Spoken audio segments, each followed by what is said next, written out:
Gente, bom dia. Hoje eu estou minha voz está um pouco pior, né? Mas meus cabelos continuam os mesmos, né? Eu queria, antes da gente recomeçar, retomar um pouco o que a gente estava discutindo no nosso encontro da semana passada. Semana passada a gente falou em geral sobre o positivismo.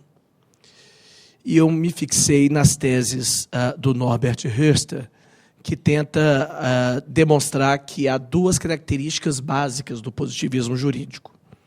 A primeira é a tese da neutralidade, segundo a qual a definição do direito se faz com a exclusão de quaisquer conteúdos que não sejam direito, por exemplo, da moral. E, em segundo lugar, a tese do subjetivismo, que diz que todos os critérios acerca do que é o justo são de natureza subjetiva.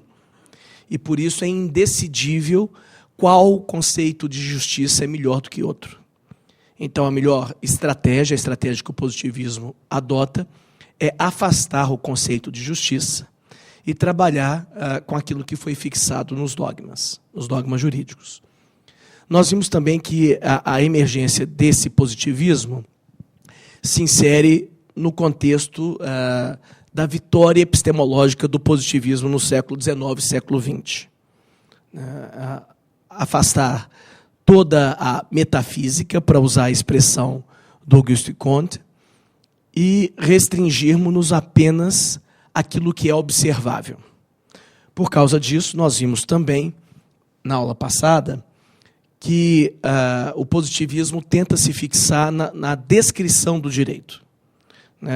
Kelsen, por exemplo, afirma isso literalmente na teoria pura do direito. A função da ciência do direito é descrever o direito tal como ele existe. Não valorar, mas descrever tal como ele é. E nós terminamos a aula falando que, ao contrário do que pode se pensar, a descrição também tem problemas de ordem metodológica. A descrição por si só não garante nenhuma objetividade ao objeto. Eu posso descrever uma sereia que não existe, eu posso descrever uma caneta sem entrar no principal da caneta, e eu ainda posso descrever, como se fosse um objeto orgânico, uma planta de plástico. Alguém quer retomar algum ponto que a gente discutiu semana passada? Alguma dúvida? Semana que vem nós vamos ter 2 encontros, não é isso? Quinta e sexta-feira. Eu preciso, para o encontro de sexta-feira, de uma contribuição suas. Eu não sei se vai dar tempo, mas eu queria terminar o nosso encontro de sexta-feira da semana que vem analisando um pouco o problema de conflito de princípios jurídicos. Mas eu queria que vocês trouxessem os casos, a partir, sobretudo, das sentenças, das decisões que vocês formulam. A gente vai trabalhar com isso na semana que vem. Hoje eu vou só introduzir aquela alteração que eu anunciei no encontro da semana anterior, que a gente tem chamado de pós-positivismo, e uma questão que é a crítica à ideia de sistema no pós-positivismo. E semana que vem, nos 2 próximos encontros, nós vamos entrar propriamente na questão dos princípios jurídicos. Bom, alguma pergunta, alguma dúvida? Não? Deixa eu retomar algumas características do positivismo, em especial do positivismo jurídico, que decorrem daquilo que a gente estava analisando semana passada. Em primeiro lugar, nós vimos que todo o esforço do positivismo, em especial do positivismo jurídico, é em torno da objetividade, da neutralidade, da tese do subjetivismo, e isso leva os positivistas a recorrerem à ideia de descrição. Descrever algo pressupõe, como nós vimos também semana passada, uma separação entre o sujeito e o objeto. A ideia de descrição, nós vimos isso num fragmento do texto do Hoerster, depende de que o sujeito não se identifique com o objeto que ele descreve. Essa é uma exigência da ciência moderna. né, tem a ver com a objetividade. O direito, né, o conhecimento jurídico, vai recorrer a esse tipo, a essa característica, quando pretende descrever o direito. Nós vimos também que essa objetividade ela é problemática, só para retomar algo que nós vimos semana passada, que é aquela questão das redes. Eu quero pesquisar uma lagoa, lanço uma rede, mas eu não me dou conta que o tamanho da malha que eu teço na rede determina que tipo de dado eu consigo capturar. Bom, vamos ver algumas consequências dessa objetividade. Primeiro, a lei é o objeto de conhecimento autoexistente a ser descrito, como nas ciências naturais. Esse autoexistente, obviamente, não quer dizer que as leis com as quais os operadores jurídicos trabalham são eternas, sempre existiram e não foram criadas por homem. Quer dizer apenas que, independente do fato de que nós consideramos que a lei tem uma origem histórica, a história do método jurídico privilegia as fontes formais e não as fontes históricas, as fontes materiais. Ao se privilegiarem as fontes formais, privilegia-se também um tipo de abordagem da lei para o qual é irrelevante, em alguma medida, o fato de que ela foi criada. Nós trabalhamos com as normas jurídicas como se elas fossem objetos que existem em si próprias, independente de outros objetos.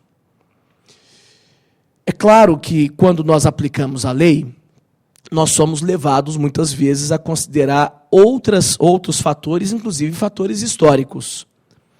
Mas note o seguinte, mesmo quando nós avaliamos outros fatores, nós fazemos isso por uma exigência da própria lei.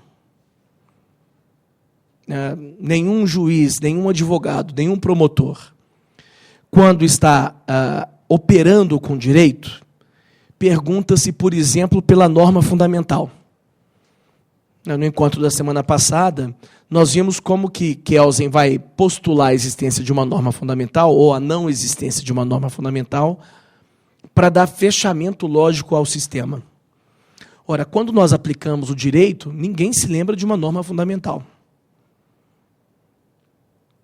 Ninguém se lembra, por exemplo, quando nós aplicamos a Constituição, de uma emenda à Constituição.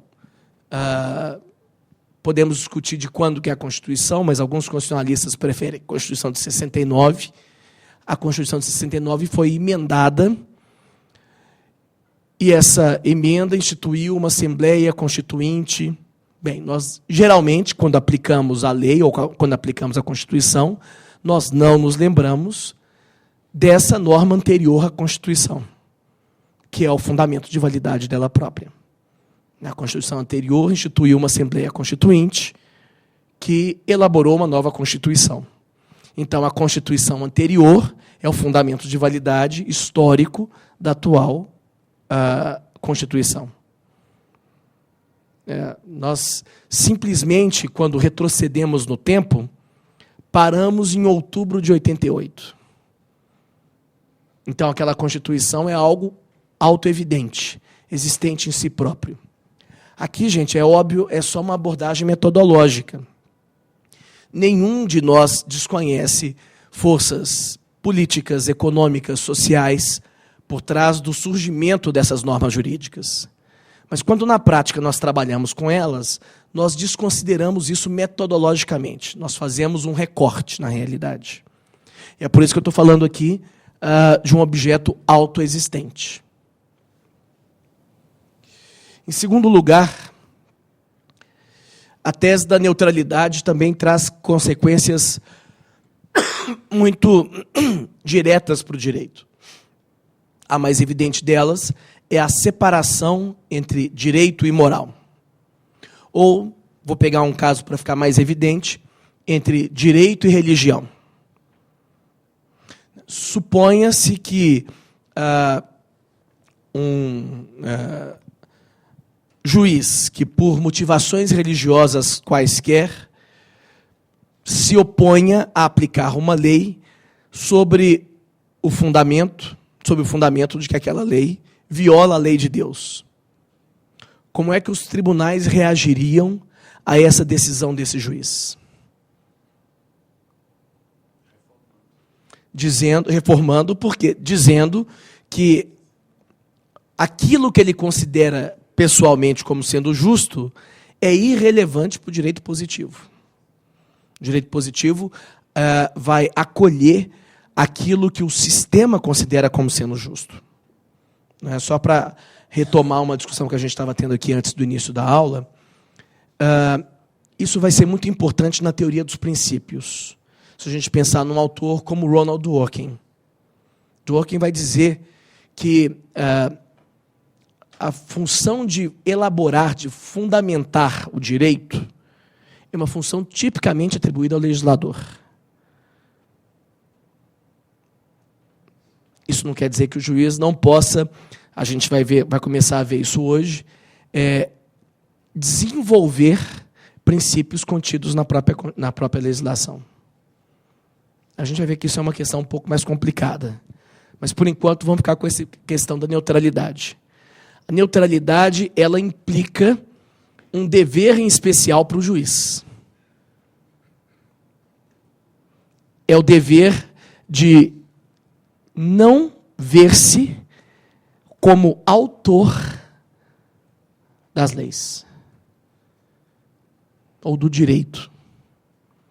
Do direito, eu não quero dizer do direito, porque já na aula anterior eu expliquei por que Kelsen diz que as decisões proferidas pelo juiz criam direito. Mas, de fato, há um dever para o juiz de não criar direito. E esse dever de não criar direito, que a gente vai falar sobre ele um pouco hoje, implica uma necessidade do juiz. Vocês criam lei? O que vocês acham? Claro que criam. Vocês não votam nos deputados que os deputados não te representam? Então, por um processo de representação, cada um de vocês é também autor das leis que vocês aplicam. Duvido que na hora que vocês aplicam a lei, vocês se lembrem disso. É por isso que eu estava falando lá no início de autoexistência do objeto. A autoexistência significa que vocês não se veem como autores das leis que vocês aplicam. Em primeiro lugar, vocês são funcionários, né, num sentido muito amplo. É claro que não é um funcionário em sentido estrito, é um poder, mas não um funcionário. Mas são funcionários, no sentido burocrático, que aplicam essa lei. E não conseguem se ver como autores dessa própria lei. Mas, evidentemente, numa democracia representativa, em alguma medida, vocês também são autores da lei. Tem a ver, por exemplo, com o conceito de vontade geral de Rousseau. Só que, metodologicamente, o positivismo nos leva a fazer um corte na realidade. Esse corte exige considerar a lei como independente dos sujeitos que a criam, inclusive de vocês próprios. Então, a neutralidade leva a essa separação entre o direito e outros campos normativos, por exemplo, a moral. Existe hoje, gente, uma série de metodologias jurídicas que colocam em xeque essa questão. Uma delas, só para relembrar isso, é o chamado direito de literatura. Uma das coisas que a corrente direito de literatura pretende fazer é mostrar que essas funções são inseparáveis, de criador e de aplicador, são inseparáveis na prática. Existe um campo da teoria literária chamado narratologia. E a narratologia, o que ela estuda, é exatamente o processo narrativo. E uma das coisas que os narratologistas falam é que, se você pensar, por exemplo, vamos pegar uma obra que todos devem conhecer, Dom Casmurro, de Machado de Assis. Eu não sei se vocês já repararam a complexidade que existe em Dom Casmurro. Dom Casmurro é o seguinte, é a história de Machado de Assis, narrando a narrativa que Dom Casmurro faz da vida de uma outra pessoa, Bentinho. Bentinho é ele mesmo. Só que, como ele deixa claro, né, o habitante de Matacavalos não é mais o habitante de Laranjeiras. E o Dom Casmurro da velhice não é propriamente o Bentinho da infância. Então é um autor falando de um narrador que fala de um personagem. Ou, para pegar um outro exemplo, talvez seja mais claro. Se vocês leram A Hora da Estrela, Clarice Lispector começa A Hora da Estrela propondo 15 títulos para o livro. A Hora da Estrela, ou, não sei se eu vou lembrar algum título aqui, A Hora da Estrela ou O Direito ao Grito, ou Saída pela Porta dos Fundos. Quando ele propõe 15 títulos para o leitor, o que ele espera? O que ela espera do leitor? Que escolha. Ora, mas quem escolhe alguma coisa na história é autor ou é leitor?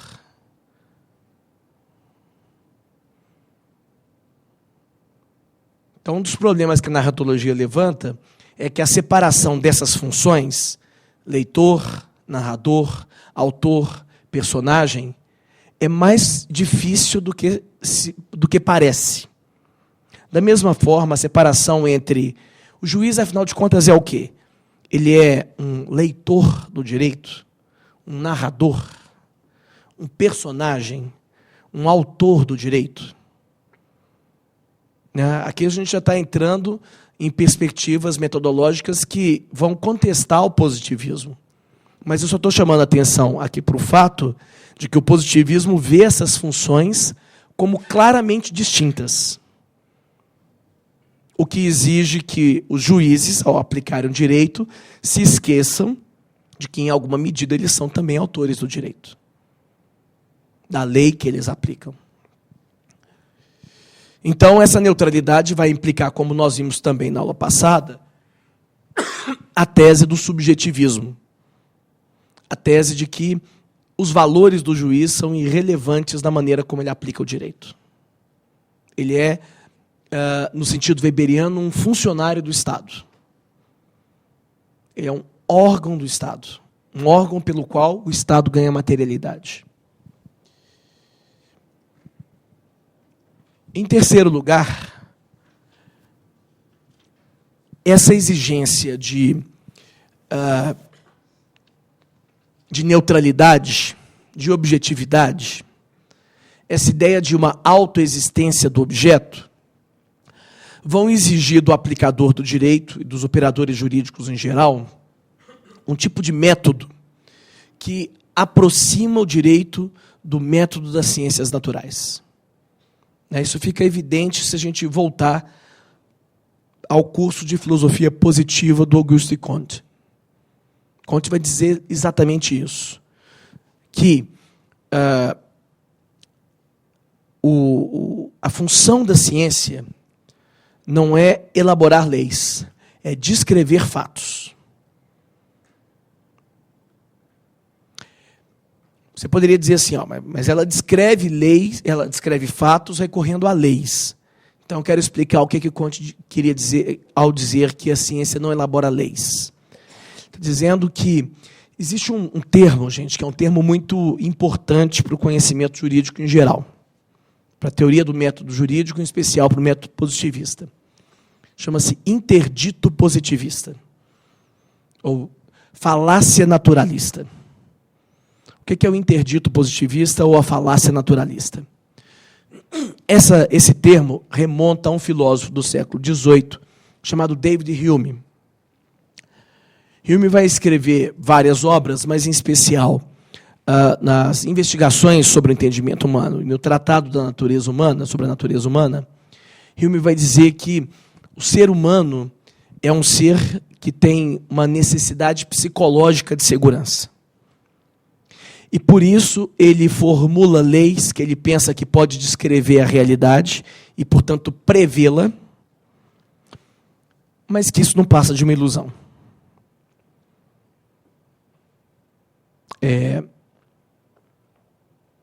Imagine o seguinte fato. Você vai a uma lagoa. Você é um cisnólogo, estuda cisnes. Vai a uma lagoa e vê um cisne branco, 2 cisnes brancos, 3 cisnes brancos, 1000 cisnes brancos e conclui: todos os cisnes são brancos. Só que quando você saiu daquilo que você observou e formulou uma lei, você está dando um salto do observado para o não observado. Você viu os 1000 cisnes brancos e concluiu que todos os cisnes são brancos. É esse salto do ser que você observou para algo que deve ser. Se todos os cisnes que eu observei são brancos, então todos os cisnes devem ser brancos. É isso que é a falácia naturalista. Você naturaliza um princípio dizendo que tudo ocorre como ele. No século XX, uma outra pessoa que vai se dedicar a estudar isso é um epistemólogo chamado Karl Popper. Popper afirma que esse é um problema do conhecimento científico. É que ele pressupõe uma homogeneidade entre o observado e o não observado. O exemplo dos cisnes, gente, é um exemplo muito bom, porque até o século XIX, todos os cisnes eram brancos. O cisne negro ele não é originário da Europa, como o cisne branco. Ele é originário da Austrália. E ele só foi conhecido pelo Ocidente no século XIX. Por isso o exemplo do cisne branco. Até o século XIX, desconhecia-se a existência de um cisne negro. Portanto, a afirmação todo cisne é branco era confirmado pelos dados observados. Voltando aqui, existe então uma adoção de um método muito similar à das ciências naturais nas ciências sociais. O Comte, por exemplo, no curso de filosofia positiva, ele diz que assim como se desenvolveu uma física natural, ele pretende desenvolver uma física social. Esse é o nome que ele dá à sociologia. A intenção do método positivista no campo das ciências sociais foi exatamente um conhecimento que descrevesse o comportamento humano sempre e, portanto, sempre pudesse prevê-lo. É aquela ideia do Comte de o conhecimento leva à previsão e a previsão leva à ação.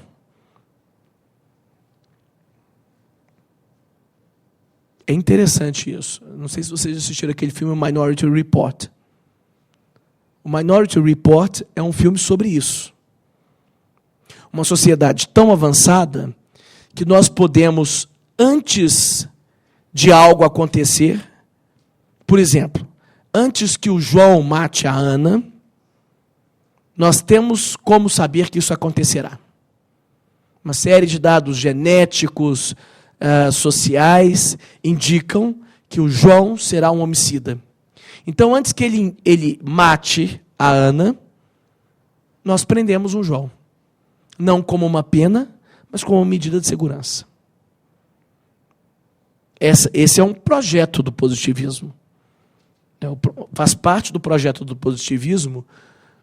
E olhe como que isso é vitorioso no campo do direito. Nós não nos damos conta de quão vitoriosa, né, a gente ouve todo mundo falando mal do positivismo, a gente não se dá conta de quão vitorioso que ele foi.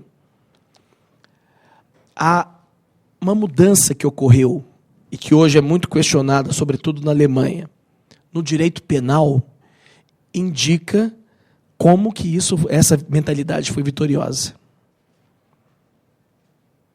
O que a gente observa no direito penal é uma substituição gradativa do direito penal pelas políticas criminais. O direito penal foi perdendo progressivamente a sua dimensão retributiva. E a grande preocupação do direito penal hoje não é mais com a retribuição do crime, mas com a prevenção de novos crimes. Isso faz parte de um projeto do positivismo jurídico. Um projeto do positivismo jurídico passava por, segundo Comte, abandonar coisas metafísicas como direito. Nós não vamos mais ser regulados pelo direito, nós vamos ser regulados pela sociologia, pela física social. No desenvolvimento do positivismo, chegou-se à conclusão que isso não era possível. Então, tentou-se uma outra alternativa, aplicar-se o método das ciências naturais, que eram objetivas, que eram seguras, ao direito. E isso foi feito ao longo do século XX. Claro que não sem crítica. Uma das características, uma das diferenças entre as ciências naturais e o direito é que as ciências naturais trabalham com o conceito de verdade e falsidade.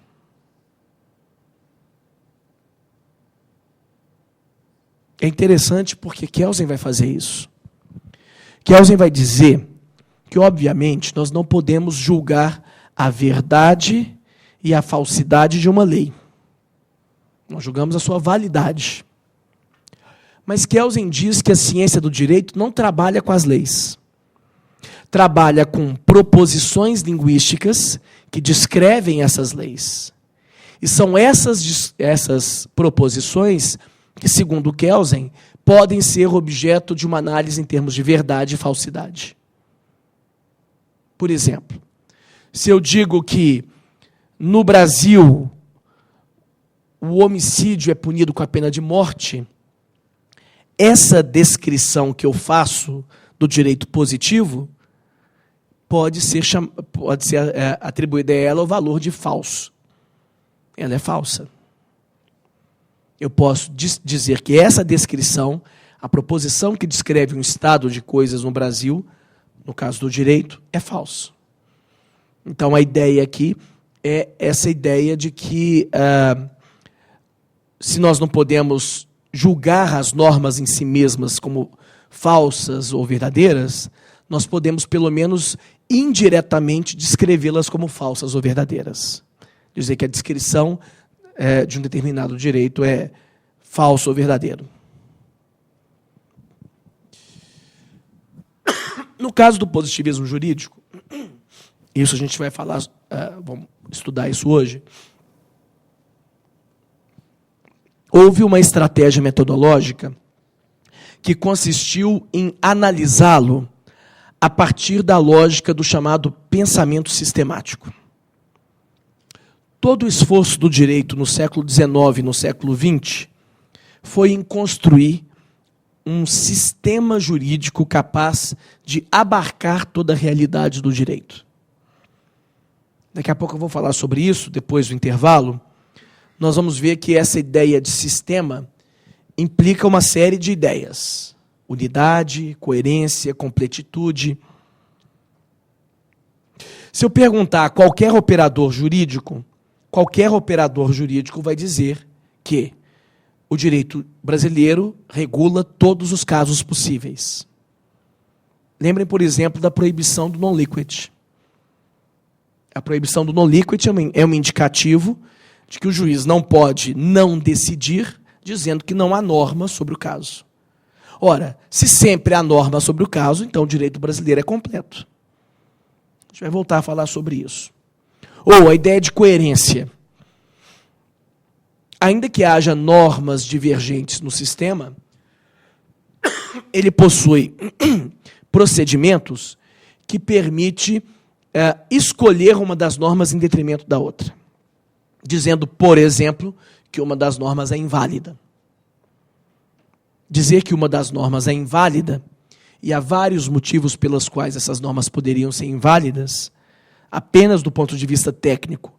Critérios cronológicos, critérios de especialidade, matéria, né, critérios hierárquicos da própria sistema autorizativo do direito. indicam, mais uma vez, que a existência de um sistema. Em terceiro lugar, a ideia de unidade. O fato de que todas as normas do sistema podem ser remontadas a uma origem comum. Que origem comum é essa? No caso do direito positivo, é a Constituição. Essa ideia permite também que nós concebamos o direito como um sistema. Essa ideia foi vitoriosa ao longo do século XIX e do século XX. Desde Savigny, a gente vai voltar a falar sobre Savigny hoje, há uma tentativa, um esforço de se conceber o direito como um sistema, o que implica unidade, coerência e completitude. Só que a gente vai ver também que a ideia de sistema aqui é uma ideia de sistema limitada, pelo menos até o século XX, até metade do século XX. É que ela se limita ao aspecto do conhecimento do objeto. Nós não dizemos que o direito é um sistema no mesmo sentido que o sistema biológico existe. Uma unidade funcional. Nós apenas concebemos o direito como um sistema. Não é como o corpo humano, que é um sistema funcional. Ele funciona como um sistema. Era assim até o século XX. No século XX, uma série de autores começaram a discutir isso e a dizer e a reivindicar que a ideia de sistema é mais do que cognitiva, mas também funcional no direito. Não vou falar sobre isso hoje, mas há um autor em especial importante aqui, chamado Niklas Luhmann. Luhmann vai empregar o conceito de sistema que vem das ciências naturais para compreender o direito. Se vocês pegarem um livro de Luhmann, até a terminologia dele é uma terminologia que indica essa vinculação dele às ciências naturais, por exemplo, a dois pesquisadores sul-americanos, chamados Maturana e Varela. Mas eu não vou falar sobre isso hoje. Para nós basta o fato, autopoiesis, basta para nós o fato de que nós conhecemos o direito como um sistema. Só quero chamar a atenção para o fato de que vários teóricos hoje falam que é muito mais do que isso. Não só nós conhecemos o direito como sistema, como, segundo, por exemplo, Luhmann, o direito é um sistema autopoético. Autopoético quer dizer várias coisas, mas eu prefiro abordar as consequências dessas. É que, segundo Luhmann, não é só no conhecimento, não. Também na origem, o direito não tem nenhuma relação com a moral e com a política. Nenhuma. É um sistema independente. Não é objeto nosso falar sobre isso, mas Luhmann vai falar num processo de diferenciação do código. O código do direito não se comunica com outros códigos. Tudo que está no meio ambiente, o código da política, o código da moral, são percebidos pelo direito como ruído. E o direito não consegue distinguir, por exemplo, entre direito e moral. Então é só um ruído, uma irritação sistêmica.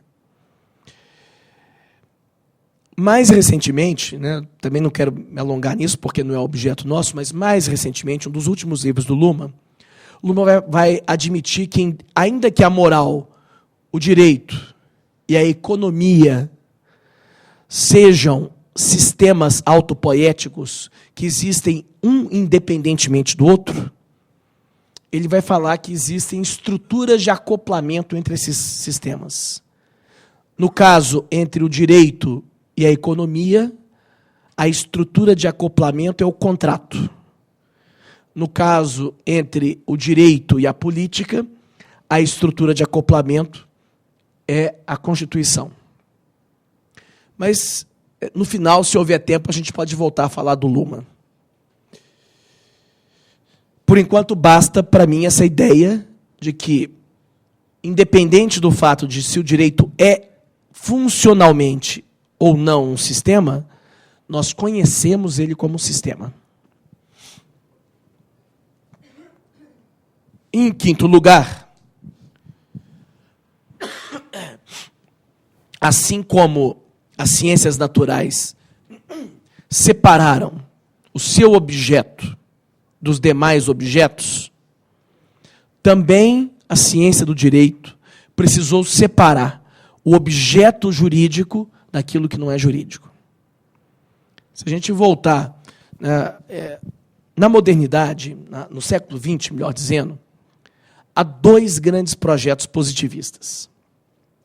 Eu vou falar só de um deles, porque ele é mais conhecido de todos nós aqui no Brasil, que é o projeto keynesiano. O outro projeto é de um inglês chamado Hart, Herbert Hart. Mas deixa eu me concentrar no projeto de Kelsen. A grande obra de Kelsen chama-se Teoria Pura do Direito. É interessante que num dos prefácios à Teoria Pura do Direito, Kelsen diz assim, olha, os comunistas me chamam de fascista. E os fascistas chamam a teoria pura de fascista. E os fascistas chamam a teoria pura de comunista. Por quê? Porque ela é neutra. Neutralidade. Como é que ela alcançou essa neutralidade? Purificando-se daquilo que não é direito. Tem um caso que se conta, quando Kelsen mudou-se para os Estados Unidos, Recasens-Iches, no México, o levou para fazer uma conferência na Universidade Autônoma do México. E quando Kelsen chegou lá, esperava encontrar 50 pessoas, como ele estava acostumado na Alemanha, na Áustria, e encontrou um auditório com mais de 2.000 pessoas sentadas esperando Kelsen. E ele perguntou para o Recasens-Iches, o que essas pessoas acham da minha teoria? E diz a história que o Recasens-Iches ficou muito constrangido e falou assim, olha, professor, metade aqui a adotam como uma religião. A outra metade a repudia como se fosse o demônio. E aí Kelsen perguntou para o Recasens-Iches, e o senhor acha o quê? Aí o Recasens-Iches ficou mais constrangido ainda e falou assim, olha, professor, eu adoto a sua teoria com algumas críticas. E o Kelsen respondeu, eu também. Né? De fato, no último livro do Kelsen vai rever alguns pontos muito importantes da teoria pura do direito, na teoria geral das normas. Mas voltando à teoria pura do direito, Kelsen diz pureza. Por que pureza? Porque a grande questão aqui é encontrar um procedimento pelo qual eu possa identificar o que é o direito, independente do sujeito. O positivismo tem um problema com o sujeito, uma desconfiança. O positivismo, em todas as suas vertentes, acredita que o sujeito é um trapaceiro por natureza. É um complicador, é um trapaceiro. E ele sempre vai distorcer o objeto para adequá-lo aos seus valores pessoais. Então, a forma que nós temos de garantir a objetividade é afastando o sujeito. Todo método positivista consiste nisso. Uma blindagem do objeto, de forma que o sujeito não possa alterá-lo ao seu bel prazer. O positivismo depende dessa ideia. Da ideia de que há uma neutralidade, o sujeito não interfere, e isso é conseguido por Kelsen, por um procedimento de purificação. Vamos descrever o direito recorrendo apenas ao que é jurídico, sem recorrer ao que é político, ao que é moral, ao que é religioso. Há um grande conhecedor da obra de Kelsen aqui na América Latina, que é o Luiz Alberto Vará. Eu posso até trazer isso para vocês na próxima aula. O Vará escreveu um livro nos anos 90, chamado Teoria Pura do Direito em Quadrinhos. É uma revista, na verdade. E lá o Vará usa uma figura muito clara para entender o que é a norma fundamental, ou o conceito de norma em Kelsen. Diz assim, olha, imagine que lá em Vênus há um grupo de cientistas que são os mulatólogos. Eles estudam as mulatas. E eles querem fazer uma pesquisa de campo. Só que eles nunca viram pessoalmente uma mulata. Então, eles precisam de um critério para, ao chegar ao Brasil, poder distinguir a mulata daquilo que não é mulata. Então, eles elaboram, segundo Vará, a mulata fundamental. A mulata fundamental é um tipo que permite a ele comparar aquele modelo com os casos concretos e falar, isso aqui é uma mulata, isso aqui não é uma mulata. A teoria pura depende muito desse procedimento. Ele tenta estabelecer uma estrutura, um modelo que permita a ele, Kelsen, reconhecer o que é e o que não é direito. Isso faz parte da lógica do positivismo jurídico. E isso, em Kelsen, depende da separação entre o que é direito e o que não é direito. Entre o que é direito e o que é moral, política. Veja, Kelsen diz, é evidente que a moral, a política, a economia interferem no direito, na produção do direito. O que eu não posso é lançar mão dos conceitos da moral e da política para descrever o que é o direito. Tenho que descrevê-lo apenas com seus elementos internos. Só que essa epistemologia positivista, ela vai apresentar uma série de problemas e uma série de dificuldades que começam a ser colocadas em relevo ao longo do século XX. Mais precisamente, há um fato, um evento, que é um evento que vai levar ao questionamento dessas teses positivistas no direito. Esse evento é a Segunda Guerra Mundial. Há um nome aqui que é um nome fundamental, que é o nome de Gustav Radbruch. Radbruch era, até a Segunda Guerra Mundial, um positivista. Mas o absurdo praticado pelo regime nazista na própria Alemanha leva o Radbruch a rever o seu ponto de vista. E essa revisão, vou falar sobre ela daqui a pouco, é a origem daquilo que nós chamamos de pós-positivismo. Radbruch vai ter uma série de discípulos, e esses discípulos vão tentar corrigir os excessos do positivismo jurídico.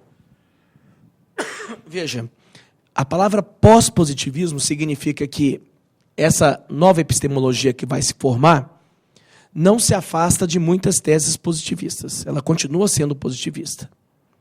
Mas a grande questão é que essa nova concepção vai dizer que é inseparável o direito da justiça. Nós vamos falar sobre isso hoje. Deixa eu só dar um exemplo. Um dos discípulos de Radbruch é um constitucionalista alemão. É o Hesse. Konrad Hesse.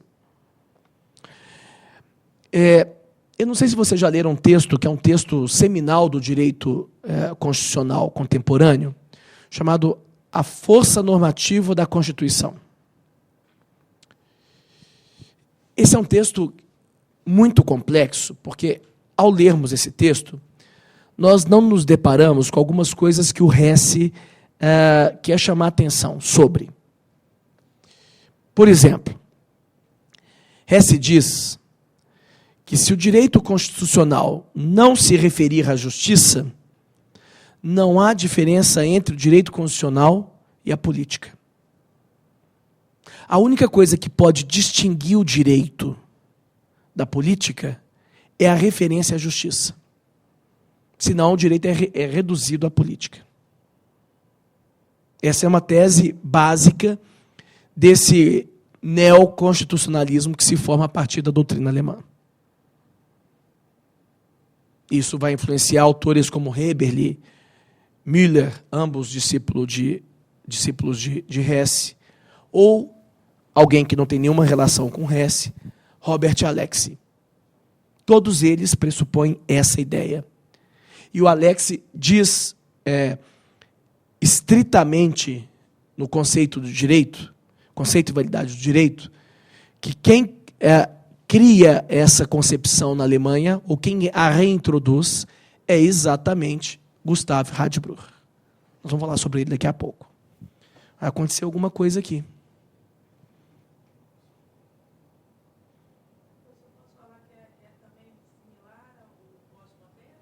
Hã?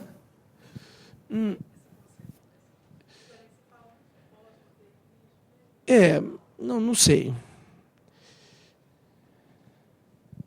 O que aconteceu aqui? Enter. Bom. Como é que esse projeto, que é o projeto positivista, entra em crise? Nós vimos no encontro da semana passada que o positivismo elaborou um projeto político no qual se acreditava que o conhecimento levava à previsão e a previsão à ação. Nós podíamos intervir na realidade e, por meio dessa intervenção, alterá-la, humanizá-la. Politicamente, isso faz parte do projeto positivista. A ideia de que a condição humana poderia ser melhorada pela ciência. Só que o que começa-se a observar no século XX é que aquilo que foi prometido pela modernidade, em especial pelo positivismo, não foi realizado. Essa parte do projeto não se realizou. É muito interessante isso. Vocês se lembram das utopias que surgiram no início da modernidade no século XVI? As utopias que foram escritas no século XVI, a Cidade do Sol, do Campanella, a Utopia, de Thomas Moros, todas elas indicam algo muito importante sobre como a modernidade se concebia. Nós vamos chegar num grau de desenvolvimento tal, pensavam os modernos, que a vida humana vai ser completamente modificada. Pense na utopia, por exemplo. Uma ilha onde o mínimo de trabalho é necessário. Onde não há doenças. E onde as pessoas, ao completarem 40 anos, voltam a ter 20 anos.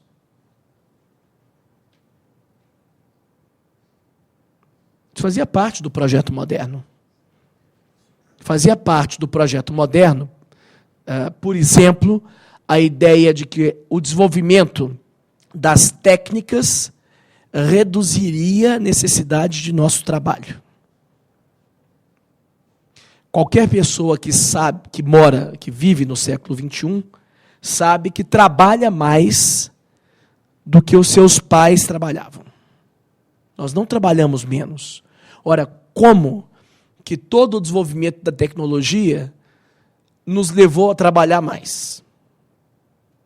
Por exemplo, a indústria, a Revolução Industrial, prometia um aumento na produção e a ideia de que esse aumento na produção nos exoneraria de parte de nosso trabalho. O que aconteceu foi exatamente o contrário. Isso começa a ficar claro no século XIX. Marx, por exemplo, na ideologia alemã, ele fala, olha, imagina uma sociedade em que possamos trabalhar o mínimo e, portanto, sermos mais autenticamente nós mesmos. Pense, vou dar um exemplo cotidiano. Telefone celular. As mães pensam assim, telefone celular me deixa mais tranquila. É exatamente o contrário. O telefone celular faz com que a mãe o tempo todo esteja ligada ao seu filho. Ela não tem mais um momento para ser qualquer outra coisa que não mãe. Ou pense um problema concreto, um problema jurídico concreto. Qual é a jornada de trabalho de um diretor que está o tempo todo ligado à empresa por meio do telefone celular. Olha como é que são generosos. A empresa até paga o celular dele, para que ele esteja o tempo todo disponível para a empresa. Esse é um problema da modernidade. Ela prometeu algo, né? Prometeu duas coisas. A primeira coisa é desenvolver, para usar a expressão do D'Alembert de Diderot, desenvolver as artes, as ciências, as técnicas e os ofícios. Primeira coisa. Segunda coisa, de modo que houvesse mais tempo livre para nós sermos nós mesmos. E ela só realizou a primeira metade desse projeto. Ela não foi capaz de efetivar a segunda parte. Então, o primeiro problema do positivismo é que ele foi capaz de conhecer e de prever, mas não de libertar. Não de agir de modo a melhorar a condição nossa de vida. Em segundo lugar, isso levou a uma emergência de novas epistemologias. Novos modos de se conceber o conhecimento. Novos modos de se conceber a ciência. A ciência e o conhecimento foram totalmente reformulados por esse problema. No caso do direito, a abordagem direito e literatura tem a ver com isso. Cada vez mais, nós lançamos mão de outros conhecimentos para explicar o nosso conhecimento próprio. Um autor importante aqui, eu acabei não inserindo ele, eu me esqueci de inserir ele, teria sido importante colocar aqui alguma coisa do Edgar Morin. A epistemologia do Edgar Morin tem a ver com isso. Né?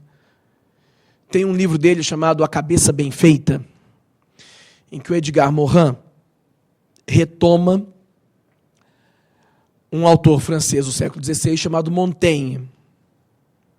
Montaigne escreve nos ensaios um texto em que ele fala que a grande questão da educação não é formar habilidades, mas formar uma cabeça bem feita. E uma cabeça bem feita, vai dizer o Morin, é uma pessoa capaz de compreender o mundo e, portanto, o seu lugar no mundo.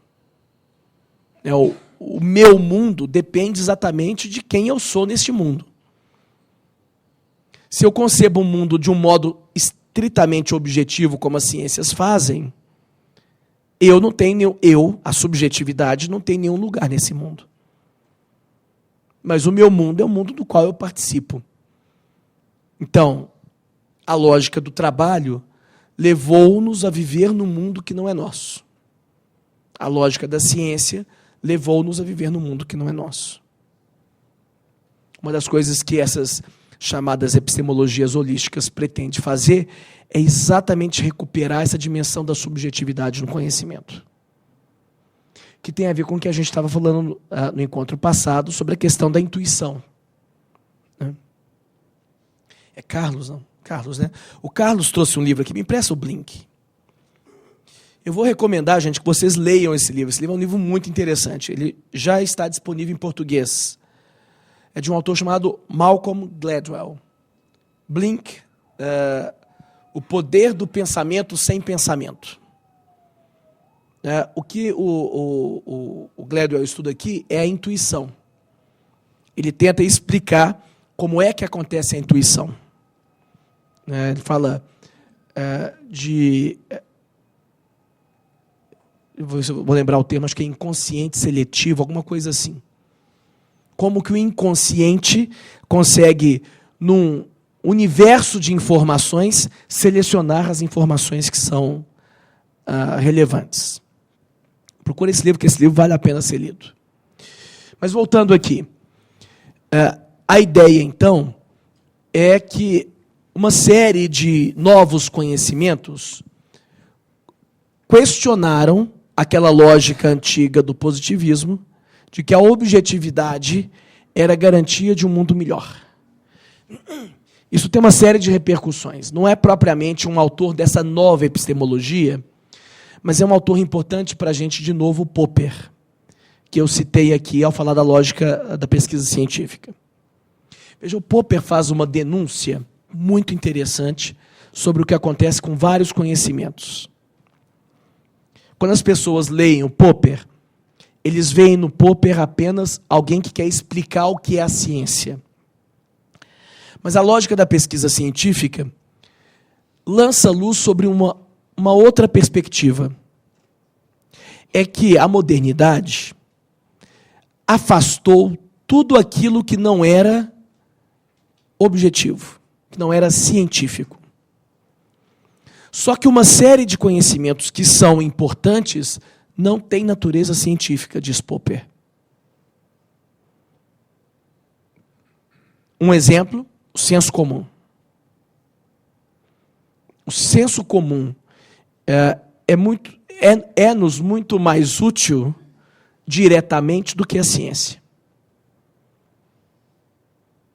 Ou, em segundo lugar, há uma série de conhecimentos que não são científicos, nem por isso deixam de ser importantes na nossa vida. Vou dar um exemplo para vocês, que é um exemplo que o Popper aborda. É o exemplo da psicanálise. Popper diz, olha, a psicanálise não é uma ciência. Por quê? Porque ele diz assim, lembra-se lá do interdito positivista, da falácia naturalista. A falácia naturalista tem uma repercussão para o Popper. É que até o Popper, o chamado positivismo lógico, o Círculo de Viena, tinha fixado um critério para nós distinguirmos o que é ciência do que não é ciência.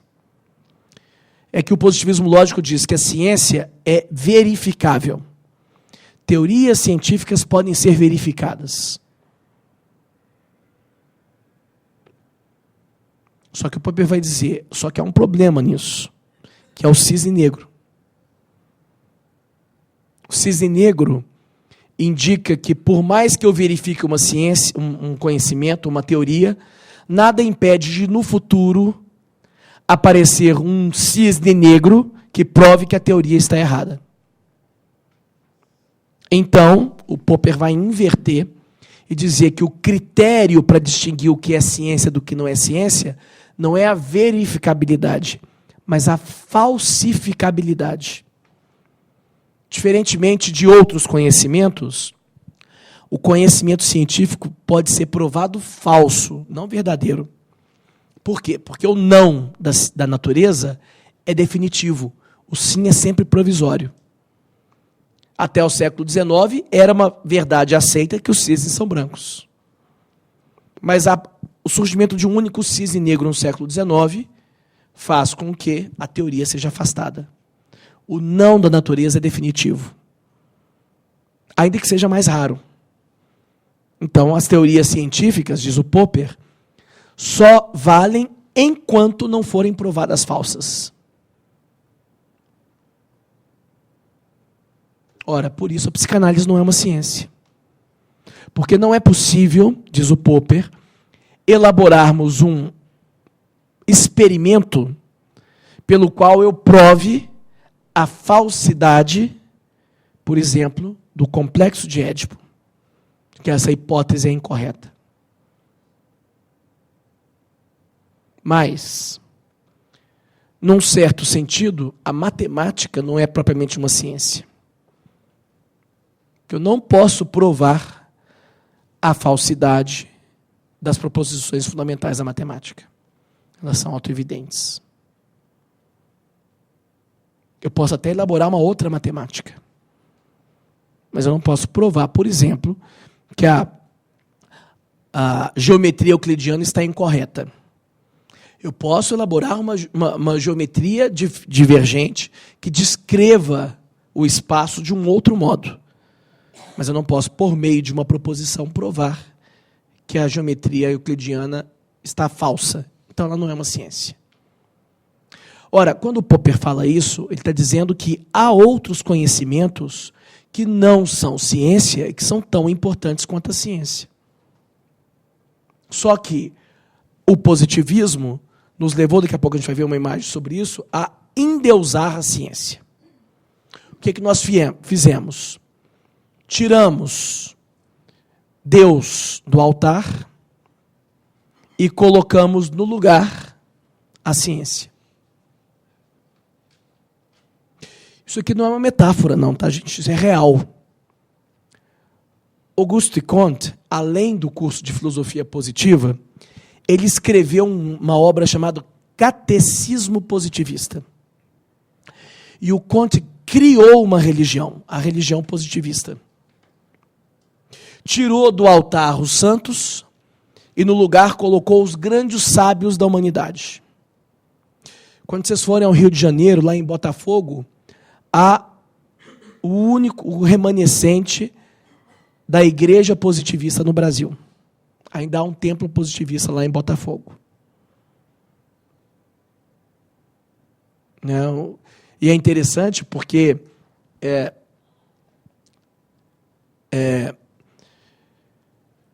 porque a emergência da República está ligada ao positivismo no Brasil.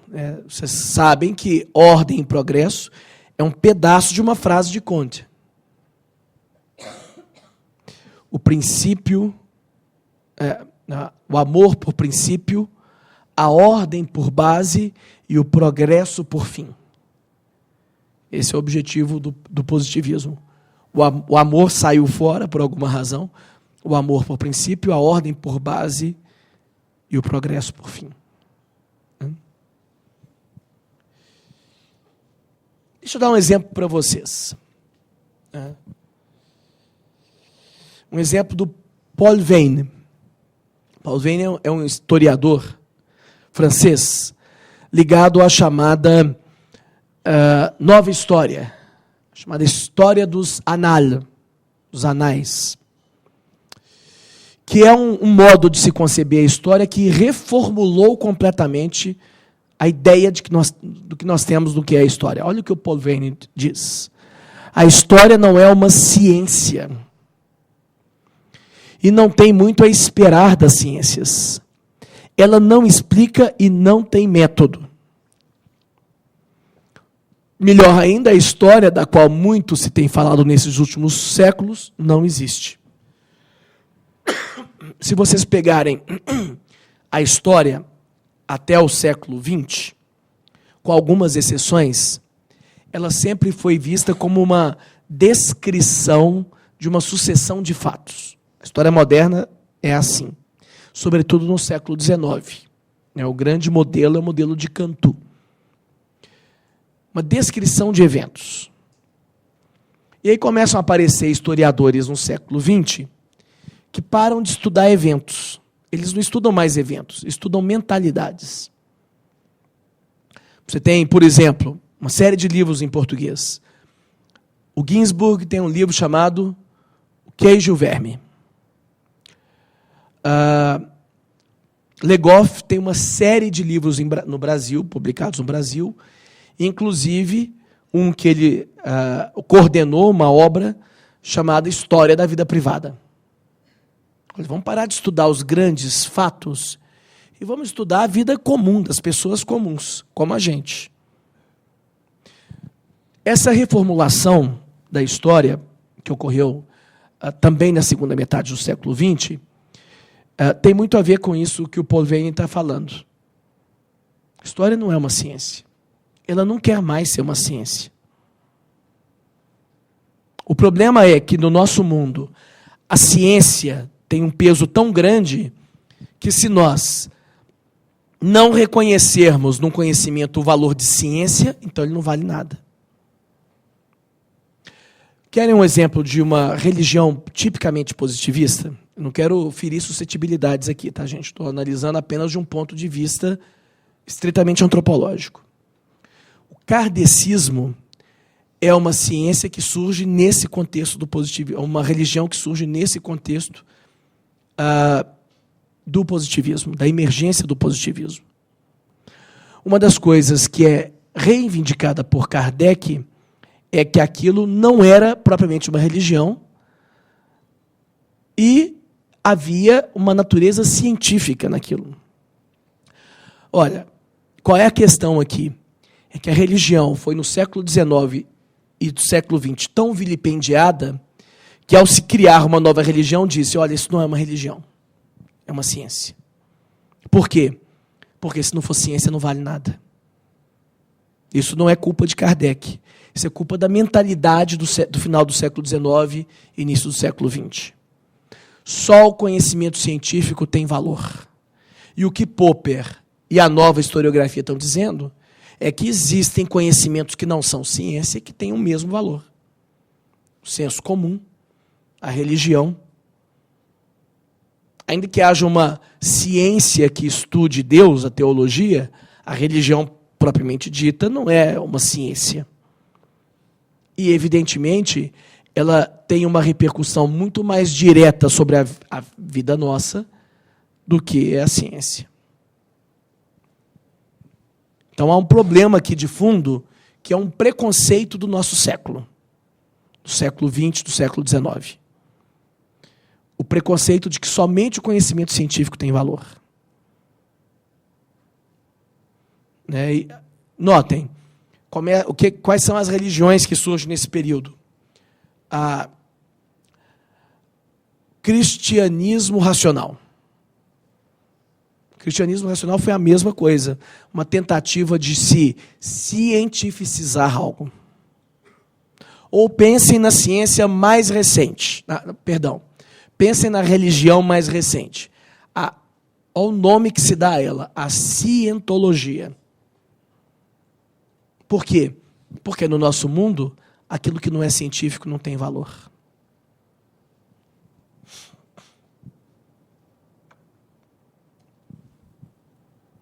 Uma outra mudança que ocorreu no século XX, ela começa a ser gestada no século XIX, mas é essa passagem da explicação para a compreensão.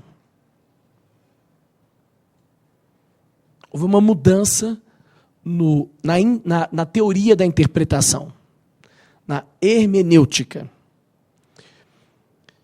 E essa passagem do modelo explicativo para o modelo compreensivo tem a ver com a constatação de que a complexidade dos fenômenos é tamanha que eles não podem ser compreendidos, não podem ser conhecidos numa perspectiva linear. O que é a explicação? A etimologia da palavra já revela. Plica, em latim, é prega. Imagine um pano todo pregueado. As pregas desse pano, saia plicada, plissada, plano todo pregueado. As pregas desse tecido ocultam algo. Então, a ideia da explicação é esticar o tecido para revelar o que as pregas estão encobrindo. A explicação pressupõe isso. Pressupõe a linearidade do conhecimento humano. Por quê? Porque tem a ver com a lógica mecanicista. Relação causa-efeito. Todo evento é, ao mesmo tempo, resultado de uma causa anterior e causa de um evento posterior. Todo evento é, ao mesmo tempo, uma causa em relação ao futuro e uma consequência em relação ao passado. Então, nós podemos encadear essas causas para compreender a causa mais recente. É isso que a explicação exige de nós. Nós concebemos tudo como sendo linear. Vocês não vão se lembrar disso. Mas a experiência suas nos bancos das faculdades de Direito prova que essa lógica está errada. Imagina o seguinte, volta e meia na universidade a gente tem o seguinte problema. Um aluno pede a flexibilização de um pré-requisito. Sempre que eu tenho que analisar essa questão na universidade, eu sou a favor por quebrar o pré-requisito. Eu estou convencido que um aluno que seja aprovado em processo civil 3, sem ter feito processo civil 2, processo civil 1 em teoria geral do processo, prova que não é necessário saber processo civil 2, processo civil 1 em teoria geral do processo para ser aprovado em processo civil 3. Isso quer dizer que é melhor ele fazer primeiro 3? Não. Mas o que eu estou querendo dizer é que o conhecimento humano não se forma de um modo linear. E, portanto, é possível, sim, que eu conheça processo de execução sem ter estudado processo de conhecimento. É virtualmente possível. Por quê? Porque o conhecimento humano, ele se realiza de um outro modo, de um modo circular. Circularidade é a palavra-chave para contrapor a compreensão à explicação. A explicação é linear. A compreensão é circular. E tem muito a ver com a intuição.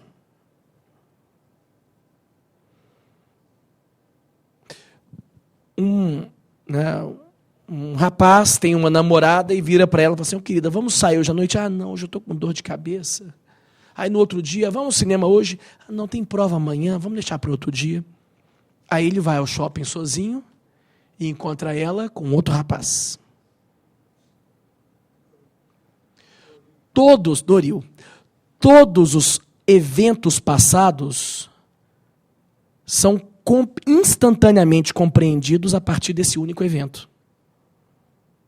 Não é primeiro um, depois o outro, não. Instantaneamente, esse único evento lança luz sobre todos os eventos passados. Foi assim com vocês no curso de Direito.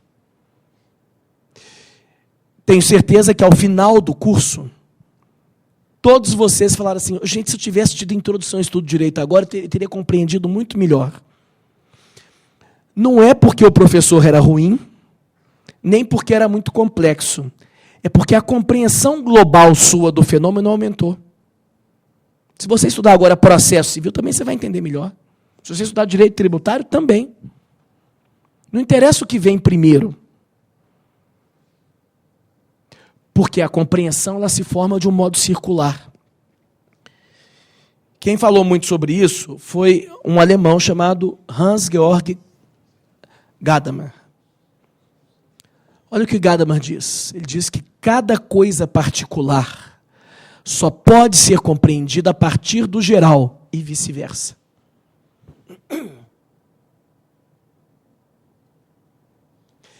Cada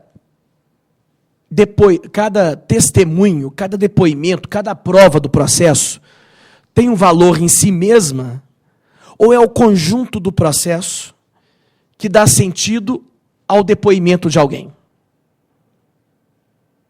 E, ao mesmo tempo, como eu posso ter essa compreensão global sem ter compreendido cada uma de suas partes, cada um dos depoimentos? O que vem primeiro? O Gadamer diz: não vem nada primeiro.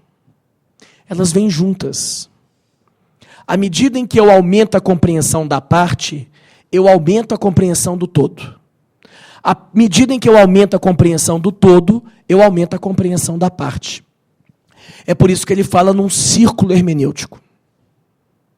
Não tem um primeiro no círculo. Na linha, há um ponto inicial e um ponto final. No círculo não há um ponto inicial e um ponto final. Qualquer ponto do círculo é o seu início ou o seu fim. Isso é interessante que uma das palavras que o Gadamer vai explorar é a palavra pré-julgamento. Preconceito. Em alemão é literalmente Vorurteil. Pré-julgamento. O pré-julgamento, gente, não tem aqui um sentido pejorativo, não, ao contrário. Gadamer diz que é só com base neles que nós avaliamos a realidade, o tempo todo. Todo juiz, todo advogado, todo promotor. Mas qualquer pessoa, quando está falando com o seu vizinho de apartamento, quando está falando com a professora da escola do seu filho, etc., o tempo todo nós avaliamos com base em pré-julgamentos, pré-conceitos, pré-juízos. Vários, não é só Gadamer que diz isso. Há um outro filósofo chamado Husserl que chama isso de mundo da vida. Nós avaliamos qualquer evento com base no mundo da vida. Aquilo que constitui o nosso mundo. Mas o que é importante aqui é essa mudança operada pela hermenêutica de que a compreensão não é um processo linear. Não é simplesmente uma relação de causa e efeito. Só que, como eu disse, o positivismo foi uma instância tão bem sucedida que ele nos leva a pensar que apenas o saber científico tem alguma validade. Nós vamos fazer um intervalo agora, eu vou terminar com essa imagem aqui. Olha, isso aqui é um livro do Rubem Alves, eu gosto muito desse livro, mas o que eu mais gosto do livro é a capa.